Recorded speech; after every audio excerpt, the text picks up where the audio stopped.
Hello guys, এই দেন আমাদের সাথে আবুল ভাই আছে। হ্যাঁ, আবুল ভাইয়ের জন্য আমরা হ্যাঁ সে বলে আরো সুন্দর। আমাদের আবুল ভাইয়ের জন্য আমরা একটা পাত্র চাইতেছি, এই জন্য আমরা গাড়ি রিজার্ভ করে যাইতেছি পাত্র দেওয়ার জন্য। এই মনে ও পাত্র না তো দূর নাকি কি দারুণ করছো বাত্রি সাইড মায়ের মারে ভাবি বলে মায়ের ভাগি লয়ে গেছি আমি মেয়ে ফোলা তাই কথা বলো তারপরে এই বউ আপনার ঘরে না তাহলে এটা পাঁচটা বিয়ে করছিলেন না বিয়া বিয়া ভাগে দিয়ে বিয়ে করি না, হ্যাঁ এটা ভাগে দিয়ে বিয়ে করি না। তাহলে কি আছে দিয়ে দিছি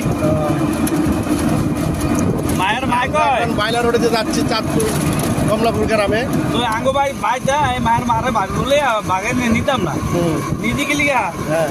সুন্দর মা জানে এটা ওই অনেক একবার আমি আইতে যাইতে আছি তো বিমিনা তো নুরবে বয়রা সরন দিয়ে কয়ে মদিনা মা কয় কি গো